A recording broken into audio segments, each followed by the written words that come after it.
புதுச்சேரியில் இன்று தாவேக்காவின் பொதுக்கூட்டம் நடைபெற இருக்கும் நிலையில் தாவேக்கா கட்சி தலைவரான விஜய் அக்கூட்டத்தில் உரையாற்ற இருப்பதாக தெரிவிக்கப்பட்டிருக்கிறது. சரியாக காலை 10 மணியிலிருந்து பிற்பகல் 12 மணி வரை கூட்டம் நடைபெற இருப்பதாகவும் தெரிவிக்கப்பட்டிருக்கிறது. இக்கூட்டத்திற்கு ஏராளமானோர் தற்போது வருகை புரிய தொடங்கியிருக்கிறார்கள். மொத்தம் 5000 பேர் மட்டுமே இந்த கூட்டத்தில் பங்கேற்க அனுமதி வழங்கப்பட்டிருப்பதாகவும் QR கோடுடன் கூடிய ஒரு பாஸ் அவர்களுக்கு வழங்கப்பட்டிருப்பதாகவும் தெரிவிக்கப்பட்டிருக்கிறது. பாஸ் இல்லாதவர்களுக்கு அனுமதி மறுக்கப்பட்டு வரும் நிலையில் அவர்கள் காவல்துறையினருடன் வாக்குவாதத்தில் ஈடுபட்டிருக்கிறார்கள். இதனால் அங்கு ஒரு பரபரப்பான சூழல் தற்போது ஏற்பட்டிருக்கிறது. கூடுதல் விவரங்களை சிறப்பு செய்தியாளர் காயத்ரி வழங்கிட கேட்கலாம். காயத்ரி, வணக்கம். தாவேக்காவின் கூட்டம் இன்று நடைபெற இருக்கும் நிலையில் ஏராளமானோர் தற்போது அங்கு வர படையெடுக்க தொடங்கி இருக்கிறார்கள். அது குறித்தான காட்சிகளையும் பார்க்கிறோம். இது குறித்த முழு விவரங்கள் காயத்ரி. வணக்கம் சிந்துஜா.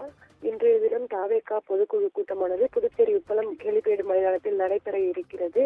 இதற்காக இன்று காலை 8 மணி அளவில் பனையூர் இல்லத்திலிருந்து தாவேக்கா தலைவர் விஜய் புறப்பட்டு செல்ல இருக்கிறார்.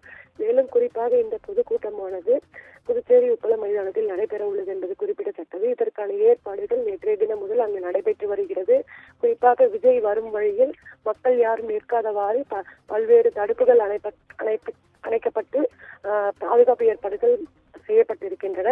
இந்நிலையில் தற்பொழுது பனையூரிலிருந்து விஜய் புறப்பட உள்ள நிலையில் அங்கு பொதுமக்களானது கூடியிருப்பதை நம்மால் பார்க்க முடிகிறது. குறிப்பாக இந்த பொதுக்கூட்டத்தில் புதுச்சேரியை சேர்ந்த மக்களுக்கு மட்டுமே அனுமதி என்றும் தமிழ்நாட்டை சேர்ந்தவர்கள் இந்த பொதுக்கூட்டத்தில் பங்கேற்க முடியாது என்கிற அடிப்படையில் உத்தரவானது பிறப்பிக்கப்பட்டிருந்தது. மேலும் விஜய் தரப்பிலிருந்து கர்ப்பிணிகள், பெண்கள், குழந்தைகள் உள்ளிட்டோர் பங்கேற்க வேண்டாம் என்றும் கேட்டுக்கொள்ளப்பட்டிருந்தது.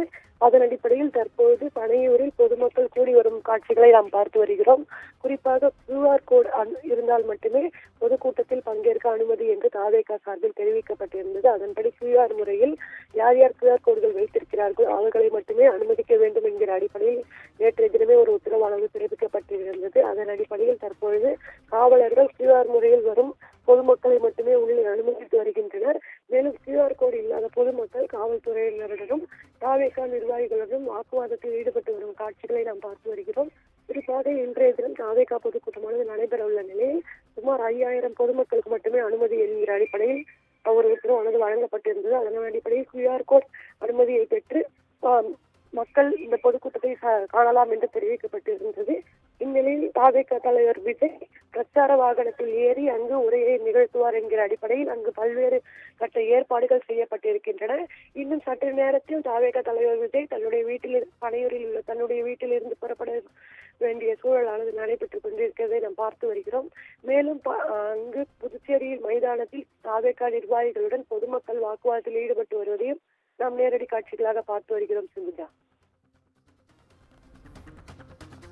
நன்றி காயத்ரி. விவரங்களை வழங்கியமைக்கு நன்றி.